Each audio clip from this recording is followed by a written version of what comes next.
दुनिया भर के कई नेता और प्रधानमंत्री पीएम मोदी के खुलकर तारीफ कर चुके हैं।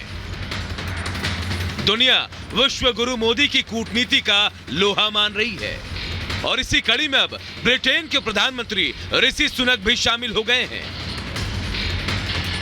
G20 बैठक के लिए दिल्ली पहुंचने से पहले पीएम की तारीफ में ऋषि सुनक ने बड़ा बयान दिया है। मंच कोई भी हो, भारत और पीएम मोदी की रणनीति विजय योद्धा की तरह उभर कर सामने आती रही है। यह दुनिया में मोदी और भारत के बढ़ते कद की देन है कि दिल्ली में G20 समिट होने जा रहा है। विश्व भर के राष्ट्रीय अध्यक्ष यहां पहुंच रहे हैं। G20 बैठक में शामिल होने से पहले ब्रिटेन के प्रधानमंत्री ने पीएम मोदी की जमकर तारीफ की। ऋषि सुनक ने कहा कि पीएम मोदी शानदार नेतृत्व कर रहे हैं। भारत दुनिया की अगुवाई कर रहा है। सुनक ने G20 बैठक के लिए भारत को अच्छी जगह बताया। G20 बैठक में शामिल होने से पहले ब्रिटेन के प्रधानमंत्री ऋषि सुनक ने खालिस्तानियों को चेतावनी भी दी है। ऋषि सुनक ने कहा, किसी भी तरह का कट्टरवाद स्वीकार नहीं है। विरोध करने का मतलब यह नहीं कि इसके नाम पर हिंसा फैलाई जाए। हमारी सरकार बांटने वाली है और हिंसक विचारधारा को काउंटर करने के लिए गंभीरता से भारत सरकार के साथ काम कर रही है।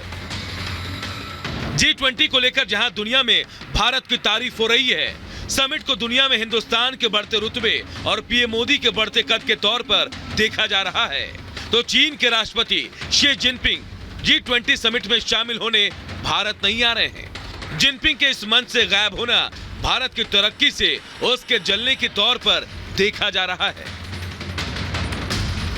इसी बीच चीन की तरफ से भारत की G20 प्रेसिडेंसी का समर्थन किया गया। चीन की तरफ से भारत के साथ द्विपक्षीय रिश्तों को भी स्थिर बताया गया है। You had, some occasions where you had, a president or two, sometimes three, who have not themselves come. But I do think, my sense from talking to the ministers certainly, and I know the Sherpas are in touch with each other. They are right now trying to hammer out the final document. I think everybody is coming with a great deal of seriousness. I mean, As far as the question of tensions between India and China affecting the summit, really that's up to China. If China wants to come in and play the role of spoiler, of course that option is available to them.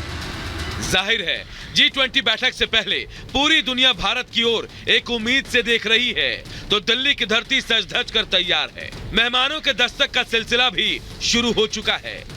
गर्मजोशी से उनका हिंदुस्तान की धरती पर स्वागत किया जा रहा है। Bureau report, Republic Bharat. और G20 की तैयारियों की तस्वीर हम आपको दिखा रहे हैं, लेकिन आकाश जिंदल हमारे साथ इकोनॉमिस्ट हैं। सर, एक सवाल ये भी है क्योंकि G20 जो मुल्क हैं, 80% जो इकोनॉमी का पुलबैक है वो इन देशों के पास है, तो कहीं ना कहीं वर्ल्ड ऑर्डर में इकोनॉमिक जो डेवलपमेंट है उनका बहुत बड़ा रोल होता है। जी बिल्कुल, आपने सही कहा। वर्ल्ड ऑर्डर में इकोनॉमिक डेवलपमेंट का रोल होता है और वो दुनिया में दिखा है। देखिए, एक जमाना था सेकेंड वर्ल्ड वॉर से पहले इंग्लैंड एंड फ्रांस दोनों इकोनॉमिक पावर्स थी, मिलिट्री पावर्स भी थी।